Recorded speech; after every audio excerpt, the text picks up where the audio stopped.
Why do smart people do dumb things, right? It's a good question, I think, and today I want to share with you a few of my dumb things that come up, and maybe you can relate, and hopefully I'll give you a couple of tips that usually help me overcome the stupidity and put me back on track. Sometimes it works, sometimes it doesn't, but it's just the reality of life. So, even when you think that you are about to make a decision for the betterment of your life, of your business, of your relationship, whatever the case may be, there's a logical side in you. I can attest for myself. It's a logical argument at the beginning of what needs to be done. And then you come to some form of an agreement on the process. And because it's so logical and it makes sense, there's a full story that is attached to that process. Whether it's a good thing to do, not a good thing to do, whether you convince yourself to pursue it or not pursue it. And the piece that has always been a challenge for me was to descend from the logical mind to the heart and make a decision from a place of giving, as an act of self-love, as an act of something that can really be useful in a way that doesn't require the harshness and the aggression and the belittling self-talk and the lack of confidence that comes so many times with trying to make big changes in our lives. So welcome, my friends. This is another video here on my new Victory Path YouTube channel. I thank you for spending some time with me, and hopefully I'll share with you some nuggets here from my own personal journey. As you know, I'm sharing here some nuggets about my personal physical and body transformation, a business transformation, and the process of writing my book, which is kicking my ass in a big way. So here is my story around the book, for example. There are mornings where I wake up and I say, I just can't write. I don't even know how to write. It's ridiculous. It's pointless. There is just no way that anything good will come out of it. And when I begin this conversation with myself, it's a very predictable outcome, where at the end I can convince myself that I just shouldn't write and I should stop. And that process alone is something that I continue to struggle with. It's not an easy place to be in. And what I have found is that I have to commit daily to just doing the things I know that need to be done for that day. As soon as I try and look at the bigger picture, 3 months from now, 6 months from now, a year, 2 years, and I'm on a 1,000-day goal plan here, right? So I'm always looking at the long term, but in order to achieve the long term, I have to recommit every morning, because I have to tell you, I wake up in the morning and my first thoughts are, shit, I just don't feel like doing this. I don't feel like pursuing, my dedicated diet for the body transformation. I don't necessarily feel like going to the gym again and do the same workouts again and have my coach telling me that I'm not working intense enough and that my nutrition, I'm wavering a little bit here and there, and let's throw the whole thing out and give up, right? That is a real conversation that takes place many times throughout the day in my head. But what I have learned, and I shared this in my previous video, is to really acknowledge that side in us. It is that dark side. It is that side that, there's always the analogy of, on your right shoulder, there's a little angel that is trying to help you and guide you to make the right decisions that are beneficial, trying to connect you to your heart and therefore be able to continue and achieve what it is you're after.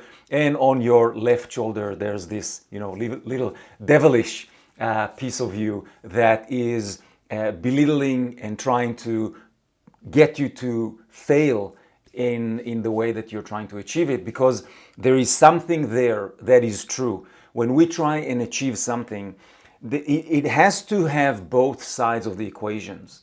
It has to have the darkness and the lightness. It has to have the beauty in it and also the wrath and the aggressiveness, and all of those things live together.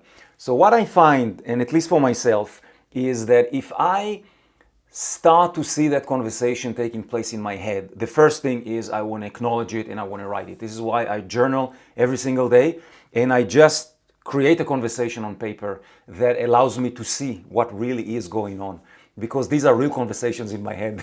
Sometimes I think I'm delusional, but to be honest, I really think there are two people live in my head, and they have a conversation. And when I get outside of that conversation, and I'm able to see myself from the outside in, that's when perspective comes in. And then I can make some changes and align to what needs to be done. So, a little update on my personal body transformation. A lot of you are asking questions about the nutrition plan and the exercise plan and what does it look like. So, I hope that I will make a full video about my nutrition for next week, so next Friday. It's a very boring plan, I have to admit, but it is very, very precise, because what I'm trying to achieve right now is to enable my body to release fat, visceral fat, under skin fat. And it's a challenge. For the last 3 weeks, my weight has stagnated, so there hasn't been much change there. I did lose a few centimeters off my waist, but last week stagnated as well. And again, my first story is that here we go again. It's not working, right? So I need to tweak it. I need to change it. Maybe I need to be more aggressive with it. And then by recognizing that I go to that same place, I just sat down and acknowledged the side of me that wants to push and push and push and push all the time. And then there is a side of me that is saying, hey, why are you doing this to begin with? And the reality is that I'm doing this as an act of self-love. I'm in a place right now that I can actually treat my body properly. I can do something that I enjoy, something that I want to see results, something that I hope will inspire maybe some of you and trigger something in you to make a decision to say, you know what, enough is enough. I need to take care of my health. You know, I've been working with many people over the last year and a half that struggle with heart health issues. And one of the most difficult pieces that I hear again and again is the inability to make the change out of a place of self-love, to do the change for themselves. They always prioritize business. That's the easiest place, mainly for men. This is like the easiest place to go to. And with women, it's, oh, my family, my children are always first. And then you kind of give yourself the exit and the excuse why you don't really matter that much, or why you shouldn't do it, or why the journey could be so disruptive to the life of your family or your business or whatever the case may be, and you give yourself an easy way out. So this is why I kind of titled this video, Why Smart People Do Dumb Things, because we all do, and let's acknowledge it. Even if we think we're very smart, I speak for myself right now, okay? I'm not. The more I'm on this journey, the more I realize how complicated and layered we are as human beings, how the psyche works in mysterious ways, and psychology and psychiatry and spirituality and religion are all trying to tap into this code of how we are wired, and how do we change it and how do we work with it. And some of the outcomes of these specific pursuits are beneficial. Others are just vehicles of personal growth. This is my personal belief, that everything that we try and achieve, everything that we engage with, be that our work, be that our relationships, be that, you know, our health, whatever the case may be, this is a vehicle for self-growth. This is a vehicle that you can test yourself. You can see where you're at. Sometimes we take it completely out of balance. I've done it multiple times in my life, where I went completely extreme to one end, and or extreme to the other side of the equation. And what I'm trying to do more and more these days, and this is my journey this time, is to find the middle path. And the middle path doesn't mean that I'm not as precise about the results that I want or the journey that I'm on, but it is more about checking in with myself multiple times a day, to be honest, because if it doesn't happen, it's just can go sideways very quickly, of reconnecting, why am I doing this?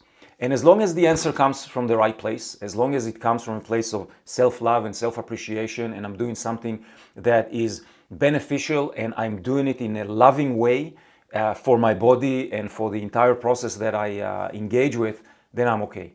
If the answer starts to be that it's too aggressive, or my mind is going to take me to a very extreme place like I used to be in the past, I know that something is off and I need to go back to it. So I hope these little tips help you. As I said, on my personal journey here, it's 1,000 days. I'm in it for, and let me just grab my trusty calendar so I can share with you where things are, because this is really where I'm at. So the month of January was a success, although the results have varied, right? There was a good start with good results, and then a bit of a plateau, stagnation. And the reality is, it's because I wavered on how I pursued my nutrition, for example. Had lots of great time with my kids at home, and events and ice cream and pancakes and things like that. And I just splurged and enjoyed it. And the result is, what I understand right now is that there is a cost for everything that we do. If you're willing to pay the cost, that's okay. I'm learning more and more how my body reacts to these changes and fluctuations of nutrition intake.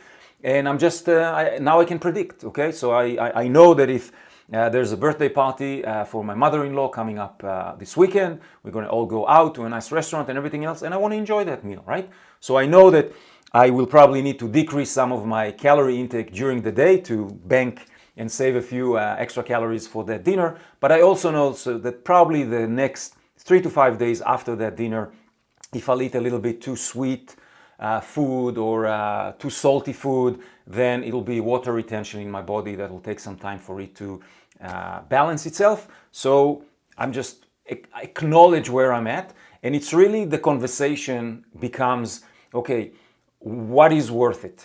Which one is the dinner or the act that I'm going to do that will maybe hinder the progress a little bit? It was worth it, or it's not. And it's a pure decision, right? If I really want to enjoy myself, I will enjoy myself. It's not about deprivation. It's not about being hard-headed all the time, 24/7, but knowing the results. And by knowing the results allows me to be in a place of understanding how to work with it. All right, my friends, I hope this helped you a little bit. This is where I'm at this stage, and I'll see you guys next week. See you.